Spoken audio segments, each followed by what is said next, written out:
Hello everyone, welcome back to my channel. সবাইকে জানাই শুভ নবমী। তবে এই ভিডিওটা পোস্ট হতে হতে হয়তো লক্ষ্মী পুজোও পেরিয়ে যাবে। তো যাই হোক, তো আমরা নবমীর দিন রাত্রিবেলা ফ্যামিলি ডিনারে চলে গেছিলাম স্টার মলে। আমার বাবা অবশ্য পুজো করতে যায়, সে কারণে আমি আর মাই গেছিলাম দিদিদের সাথে। তবে শুধু দিদি আর আমরা নই, গেছিলো আমার দিদির ননদের ফ্যামিলিও। তো এখন আমরা যে স্টার মলের ওপরে চলে এসেছি। তো এখন আমরা ওয়েট করছি, কারণ একটা সিটও খালি নেই, কারণ প্রচুর ভিড়। মানে পুজো মানে তো জানোই যে খাওয়া দাওয়া। তো এখন আমরা সবাই মিলে কি করব, তাই একটু ফটোশ্যুট করছিলাম দাঁড়িয়ে দাঁড়িয়ে। এই যে সবাই মিলে ওয়েট করছি, এই যে মা, মাসিমণি, আমার দিদির ননদের শাশুড়ি ওইখানে দাঁড়িয়ে আছে। এই যে মাকে বলছিলাম একটু তাকাও। চলো, অবশেষে আমরা সিট পেয়েও গেছি। আর যাওয়া মাত্রই আমরা অর্ডার করে দিয়েছিলাম ফার্স্টে স্টার্টারে চিকেন তন্দুরি।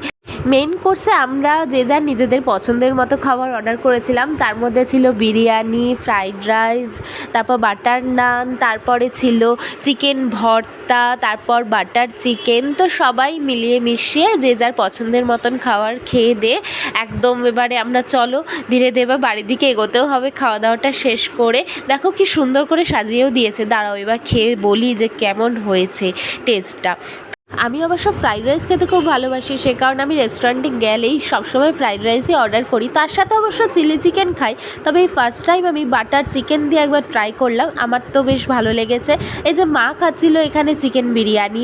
তো চলো এবারে নিচে চলে এসেছি, আমাদের খাওয়া দাওয়া হয়ে গেছে। দেখো এখানে কি সুন্দর লাগছে না দুর্গা ঠাকুরটাকে। তো চলো এবার বাড়ির দিকে যাওয়া যাক। আমাদের তো আজকের দিনটা বেশ ভালোই কাটলো। আমরা কিসে যাচ্ছি? ওর কাছে প্লেন মনে হয়েছে ভ্যানটা, ভাবতে পারছো? মানে ওর কাছে এটা বেশি মজার লেগেছে, সত্যিই তাই, খুব ভালো লাগছে।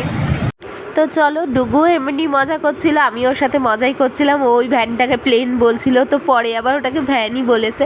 তো যাই হোক, চলো আমরা তো বাড়ির দিকে রওনা দিয়ে দিয়েছি। তাহলে ভিডিওটা তাহলে আজ এখানেই শেষ করলাম। তোমাদের কেমন লাগলো আমাকে কমেন্টে জানিও, ভালো লাগলে একটা লাইক করে দিও।